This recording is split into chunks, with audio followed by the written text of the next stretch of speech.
Hi, internets. I haven't made a video in a little while.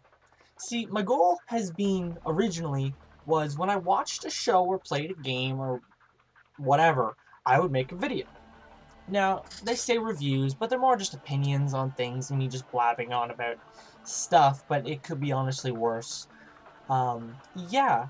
So, I've been watching and playing a lot of things lately, and I haven't been talking about it. So I finished something last night. I'm like, I better talk about it. But before we talk about that, a few videos back, I made a video talking about the E3 and how I was super excited about Smash Brothers. And I'm like, oh man, I really want to play it. Well, I went out. Actually, I ordered. What am I doing? I don't leave the house. I went out and ordered uh, PlayStation All Stars. And I just want to say real fast, it's once I learned how to play the damn thing, it's quite fun. It's no Smash Brothers, but if you want something to wait for that Super Smash Brothers, Wii U, and all that, there's the game of Glare for you. But the thing I want to talk about, I finished last night, is Season 1 of Ghost in the Shell. Whoa! Whoa, everything's popping up when I'm making a video. Whoa. A standalone complex. That glare is killer. Now this is not based, but I actually do have a copy of the movie. That glare is awesome, isn't it? Off the movies, there's actually two movies. This one came first. This is actually, it's the first movie, but they're calling it 2.0, so they're not doing the whole Evangelion thing. They're just, this is the remastered edition, which means we got a computer and put a shitload of CG in the movie and made it look worse edition. Uh, this, from what I understand, is a prequel to this movie. If you know about the Ghost in the Shell film, and you might not know about the show, it's a prequel, I think. To kind of explain it, there's an organization called, just not District 9, what I think it's called, Division 9 or something along those lines, and it has groups of people who they're like agents, but I don't want to say like they're super agents because they're kind of just like special police. They're above the police. They're they're almost like above the FBI, but it's hard to tell them. I think they're just below FBI.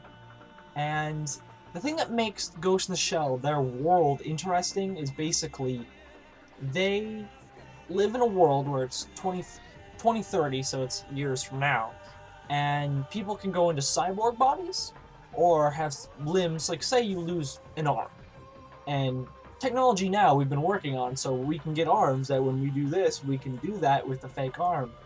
And that's what the whole thing is about, really, and about cyborgs and stuff like that. Now, the reason why the show is called Ghost in the Shell, I almost called it something else, is because the ghost... How can I explain this? You could be all cyborg, like your whole body is like robot, but you have that essence that it's still a person. Even your brain could be cybernetic, but that essence that you are who you are is your ghost. So it's basically like Ghost in the Shell, the shell body. It's a play on words, to say the least. But this show, Standalone Complex, Season 1 anyways, has basically one storyline with filler. Now to explain this, there are episodes called Standalone Complex, which are episodes that are standalone. Like you can watch the episode beginning to end. That's the story, one episode. Kind of like Cowboy Bebop. If you haven't seen Cowboy Bebop, it does the same kind of thing, where you know the characters, but they show you like each episode is its own story. So before the episode starts, it'll say the episode name, and then if it's a standalone complex. If it's not, it'll be called complex episodes or something to that way, which basically is the running storyline.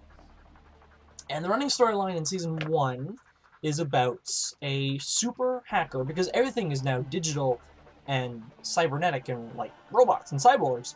so things can be hacked, which makes it not good. If your eyes are cybernetic, that means you can get hacked.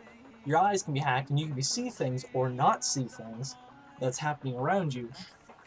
And there's a super hacker called the Laughing Man, which he didn't call himself the Laughing Man, but people call him the Laughing Man. And he kind of, imagine the Joker, but if he was a hacker. Like, he doesn't want to kill people or do anything like that. He just wants to display a message and give information and show people for what they are, kind of. And those episodes, from how the story goes, is quite good. The filler episodes are also quite good. Here's the issue: we'll have an episode and then like 3 or 4 filler episodes. They're not really filler, but you know what I mean. And then we'll have another episode, the actual storyline. And then we'll have a whole chunk, like 10 episodes, where it's not the actual storyline. And then all of a sudden, they just threw the whole storyline at us again. Which is really strange. I think if you can do this the way you were watching the show, of course, I recommend getting the DVDs, there's gotta be a list online. There has to be a list. That you can pick those episodes out and watch them straight, and then watch the standalone complex episodes, where they're just random stories. Now, the show was made in 2002 or 2004. It was that area of time. And for that time, the animation is really good. Like, it's quite good. But if you're used to new animation and you see this animation, it might freak you out a little bit. I don't know. There's people out there who apparently don't like old animation, even when it's like less than 10 years. But the issue is there's a lot of CG. We'll see some great animation and then awful CG. Here is a great... my brain shut down. Just watch the opening. My brain is shut down for the words I want to say to you. Watch the opening of Standalone Complex, and you see what I mean about the jarring CGI in this show. The whole intro, I think, is CGI, and it looks awful. Now imagine those scenes from that opening for Standalone Complex, but in movie, it's really strange. But the show does not look like that. Only, and I mean like, only the mechs, I think they do CG on, and sometimes environment to make it look cool, but that opening is awful. It's an awful looking opening. The song is cool. The opening isn't. What else can I talk about? I think I basically said. Unless, like, you know, the characters. There's, the Major, which is this girl who... not a lot is explained about her. All we know is she has been cybernetic for a very long time. And they have, like, hints that she's a lesbian. But it's not really shown. And there's a little bit of fan service with her. And I mean, not fan service you see now where it's, like, fan service. It's, like, very... like, it's like, oh, she's a girl. Fan service, it's hard to explain. Old school fan service is not the same as new school fan service, but you know, you have her main partner who has cybernetic eyes, which there's issues with that. There's a sniper on the team. There's a policeman who has, like, you know, the policeman with the wife and newborn baby, who's completely human. He does not have a cybernetic anything on him. So there's missions that they'll do, and they're like, you know what, you really shouldn't come because you're one of the, like, there's not many full people anymore. So, yeah, and he's one of I don't want to say one of the last ones. He's the only one, I think, on the team. Now, it's not said or not if the boss guy, not the Major's like the head of, like, the soldiers, kind of. She's not really the head, but she's like one of the leader ones, and then they have, like, their boss man. I'm failing to know his name at the moment, but he's like an old guy, short old guy who looks like Dr. Wily, pretty much, and we're not really said if he is a robot or not. Like, it's not really said. We don't get too much information on him. But, you know, the show itself is basically action-heavy, futuristic, kind of detective show. Kind of. It's kind of one in a kind. Like, it's like the Blade Runner of anime. That might have been a horrible thing to say, but it's there's not much like it out there. Yeah, now the issue is with this is there's two releases. There is this release by Bandai. If you know or don't know, Bandai don't release anime anymore, so these are going to go very hard to find soon. Right now you get them on Amazon for 35 bucks. Right Stuff might have them cheaper. I don't know. I don't shop on Right Stuff. I recommend getting these fast before someone like, I don't know, Aniplex gets a hold of them and starts releasing them for hundreds of dollars, because that's what Aniplex does.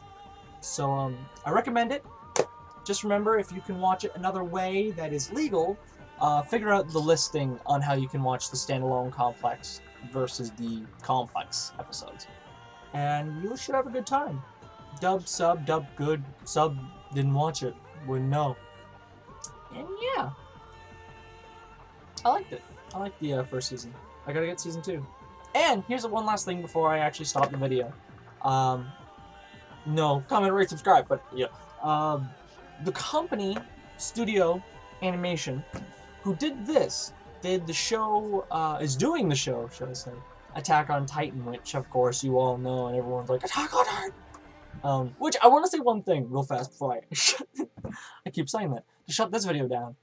I said something in my Attack on Titan review, before I read the manga and before the episodes were out, that they'll ruin it if they did something.